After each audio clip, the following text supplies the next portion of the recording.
The script is a bit flipped on the girls' side of things when it comes to this rivalry. While QND alum and MVP Lee McLaughlin helped take the Illinois girls to victory last year, Missouri is 17-11 all-time in the Girls Classic. So as we start things up, Jarrett Hunziker of Scotland County ready to roll for his ladies. Zach Keene of Illini West coaching the Illinois squad. In the early going, Jesse Heben of West Hancock drains the long two, and Illinois jumps out to a very early lead in this one. Then Lacey Farwell beats the shot clock for the deuce down low.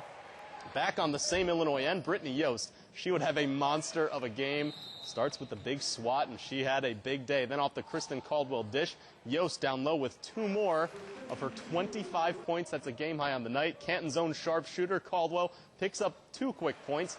It's a close Illinois advantage at the half. Illinois led by 2, actually. Then it's the Old South Shelby connection. Kelly Hines finds Yost for the bucket, foul, and 3-point play. How about this? A couple of QU coaches taking in the game. Marty Bell, the men's coach, and new women's coach Jenny Garber enjoying the sights. In the second half, Kelly Hines of South Shelby with the baseline drive off the window and in. She had an enormous second half. Illinois answers, though. QND's Alyssa Claney. She's the best three-point shooter in all the land. She can drive, too, though, as she picks up a couple more points. Missouri builds a lead, though, as Knox County's Stacy Leckby drills a big three. Then, after Kelly Hines is able to pick up the steal right here, she'll find Louisiana's Amelia Wallace, who is going to extend this lead to 48-41 in advantage of Missouri.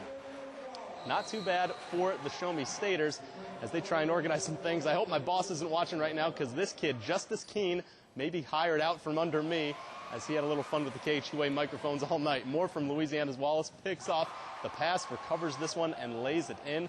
Dakota Flessner of Illinois runs the break, finds Caitlin Hyman for 2 more, but it would just be too much Missouri in the end, and they end up pulling away pretty easily. You see Kelly Hines of South Shelby again. Missouri comes away a winner in this one by a final score of 69-58. South Shelby's Kelly Hines with 13 points. The Illinois MVP, Elizabeth Cramsey, had 13 points and 12 boards, but everyone's performance paled in comparison to the lady in the middle for South Shelby and now for Missouri.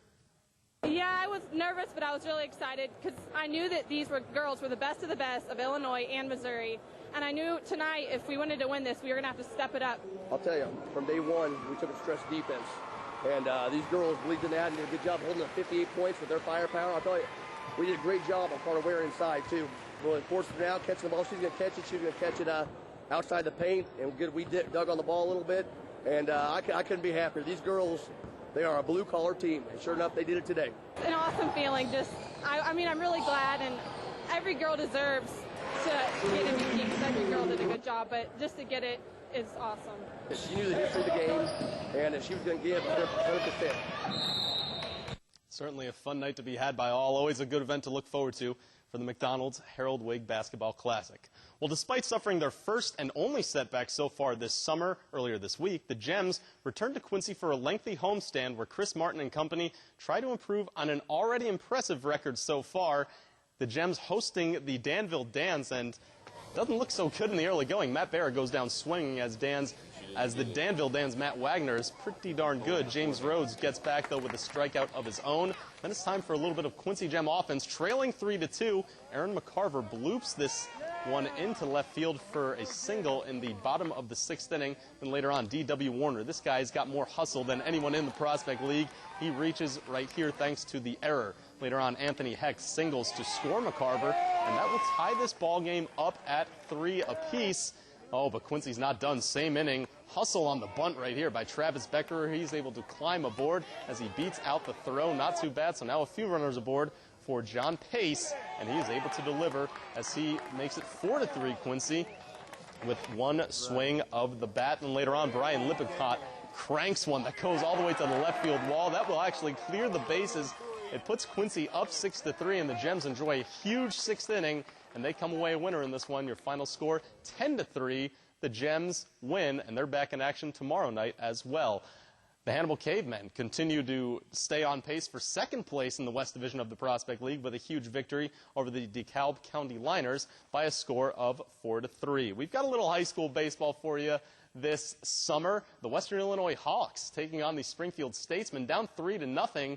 Springfield Statesmen looking good as they pick up another strikeout. This one, 17 and under, Legion baseball. Later, runners on first and second. The Hawks able to walk the bases full when West Hancock's Austin Hardy draws ball 4. All right, so with the bases loaded in one at bat, they clear the bases. Austin Dormeyer will score on the wild pitch to make it 3-1. Then same batter with 2 strikes. Another Titan. This is Kendall Summers.